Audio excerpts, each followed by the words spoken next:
Antes de que su apellido se convirtiera en el símbolo máximo de velocidad, lujo y prestigio, hubo un hombre marcado por la pérdida, la frustración y el rechazo.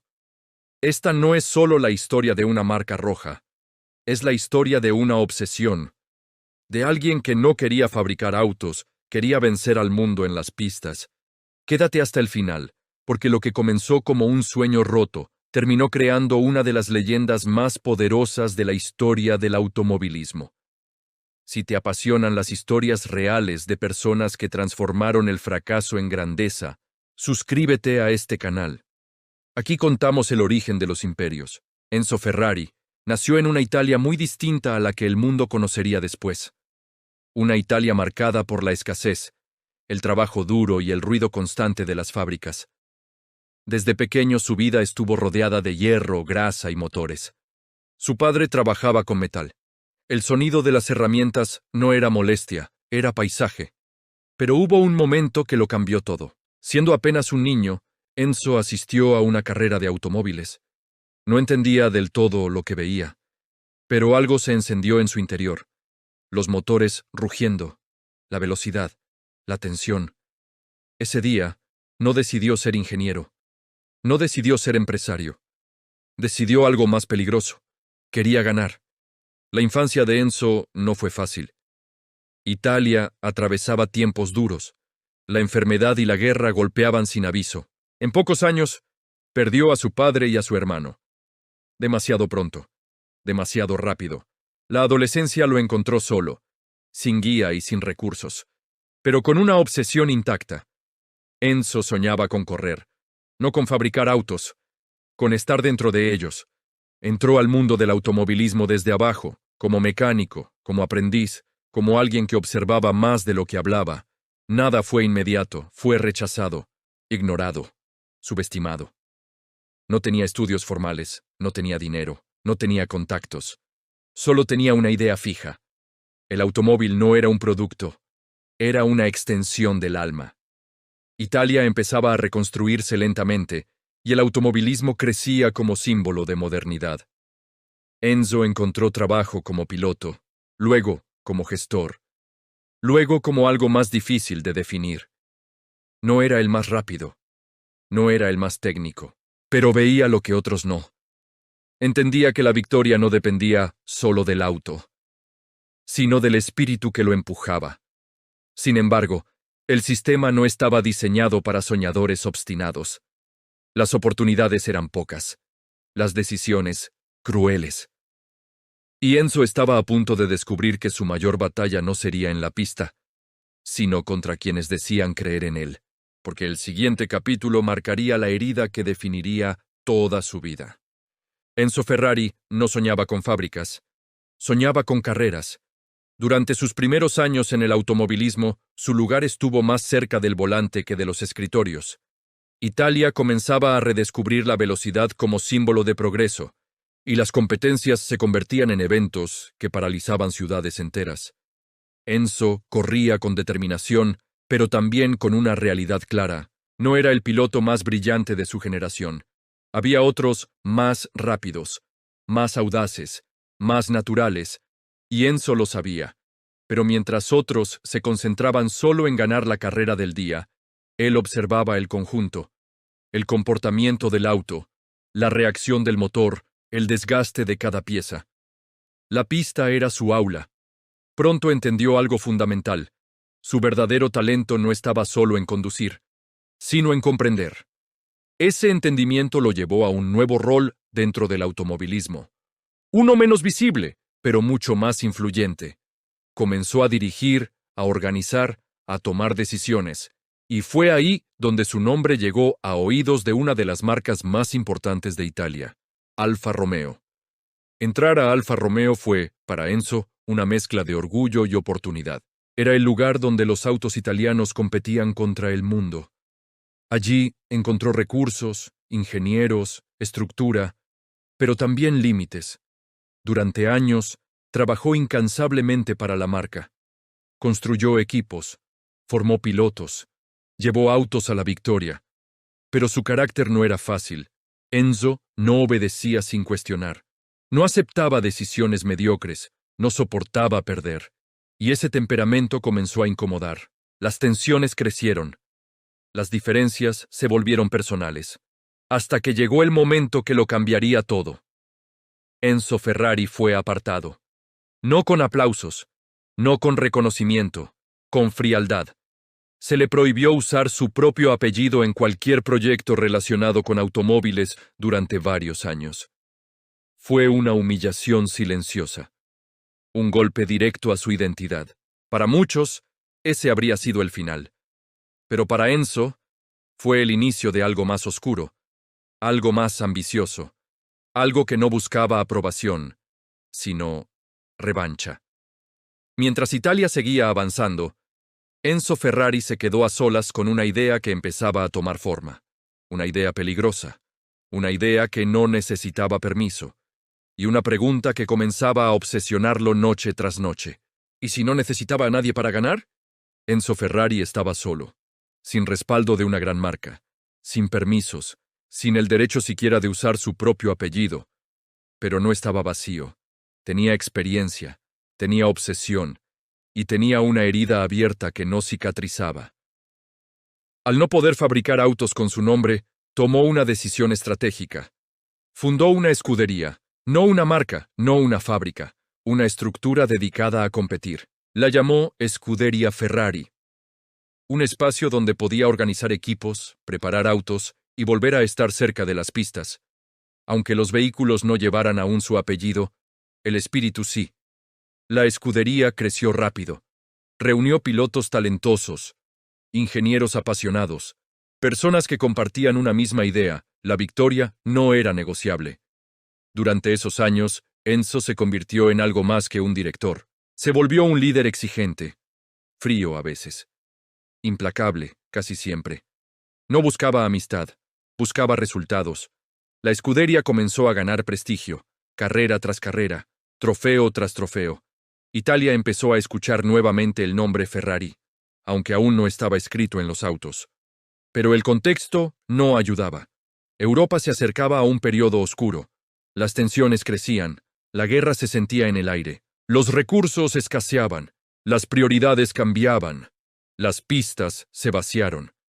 Enzo tuvo que adaptarse otra vez. La escudería sobrevivió como pudo, transformándose, resistiendo. No era el momento de brillar, era el momento de aguantar. Cuando la guerra terminó, Italia estaba destruida, pero también lista para reconstruirse, y Enzo Ferrari vio la oportunidad que había esperado durante años. La prohibición había terminado. Por primera vez, podía usar su apellido. No para competir, no para complacer a nadie, sino para crear algo propio, algo que no dependiera de decisiones ajenas.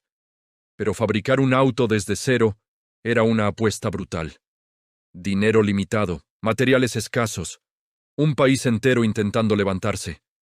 Enzo sabía que no podía fallar, porque si fallaba ahora, no habría otra oportunidad. Y mientras el primer motor comenzaba a ensamblarse, una idea se volvía cada vez más clara. No estaba construyendo un automóvil, estaba construyendo un desafío directo al mundo. Italia aún olía a ceniza. Las ciudades se reconstruían lentamente, y la industria apenas comenzaba a despertar después de años de guerra. Los materiales eran escasos, el dinero casi inexistente, pero Enzo Ferrari no esperaba condiciones ideales. Nunca lo había hecho. En un pequeño taller, lejos del glamour y del reconocimiento, comenzó el trabajo más importante de su vida. No había grandes equipos ni tecnología avanzada. Había manos cansadas, ideas claras y una obsesión compartida. El primer motor Ferrari no nació con lujo, nació con urgencia. Cada pieza era revisada una y otra vez. Cada sonido era analizado. Cada falla era personal. Enzo no buscaba fabricar un auto para venderlo. Lo veía como un medio para volver a las pistas. El automóvil era una herramienta. La carrera, el objetivo. Cuando el primer vehículo estuvo listo, no hubo celebraciones. Hubo silencio, un silencio tenso. El momento de encender el motor fue casi íntimo, como escuchar el latido de algo vivo. El auto funcionó, no perfecto, no brillante, Pero funcionó, y eso bastaba. Ferrari regresó a las competencias con una determinación feroz. Cada carrera era una declaración. Cada salida, un riesgo. No siempre ganaba, pero siempre aprendía. Poco a poco, el nombre Ferrari empezó a resonar nuevamente. No como un recuerdo del pasado, sino como una promesa. Sin embargo, la realidad económica golpeaba fuerte. Competir era caro. Fabricar autos lo era aún más.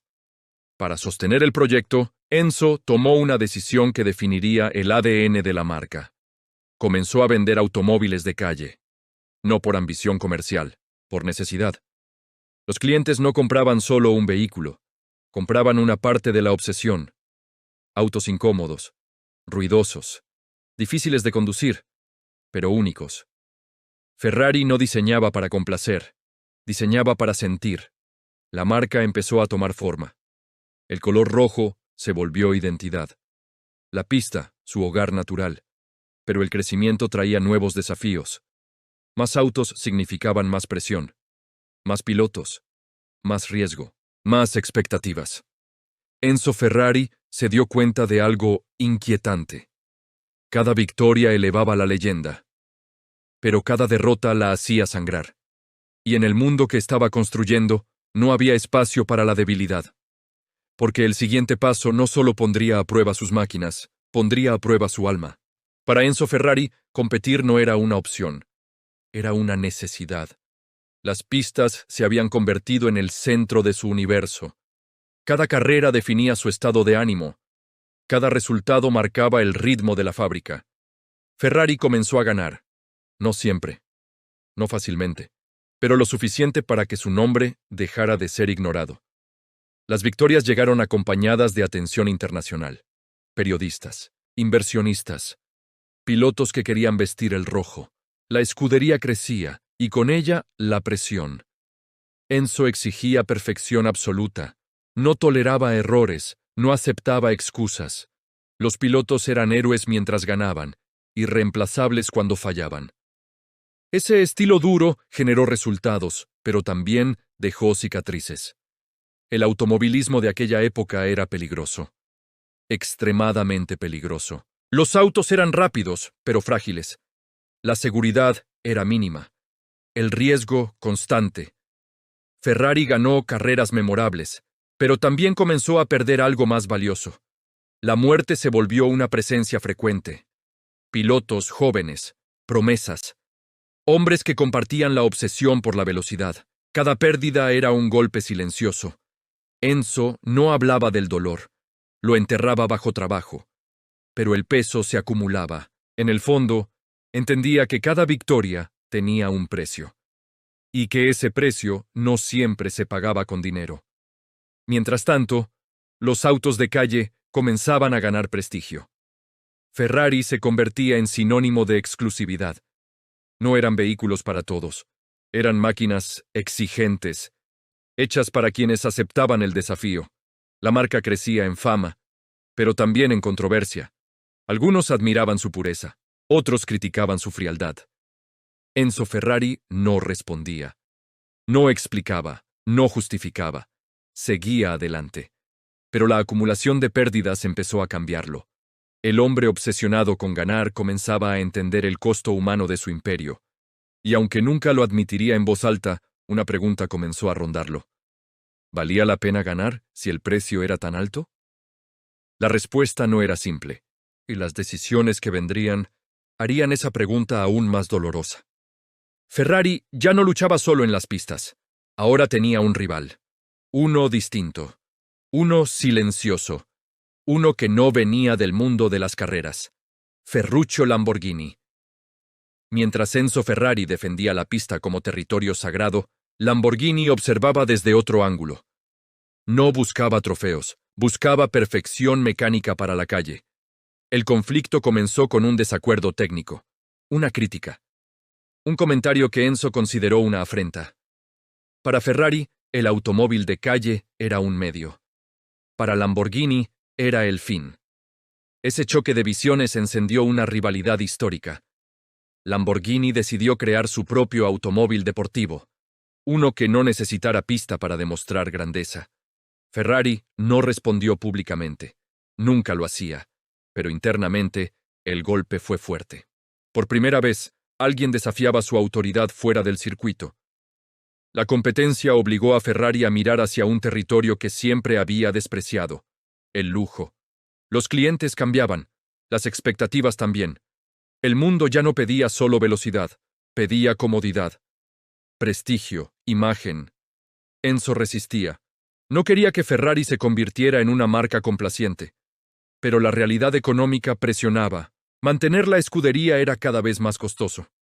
Las carreras exigían inversiones crecientes. Y entonces llegó una decisión que Enzo nunca quiso tomar: aceptar capital externo.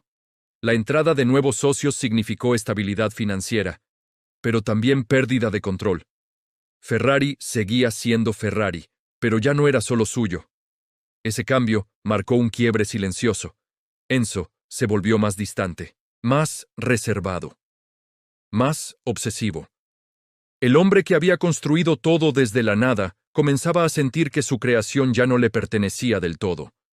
Y mientras la marca crecía, Enzo Ferrari enfrentaba su enemigo más difícil: el paso del tiempo.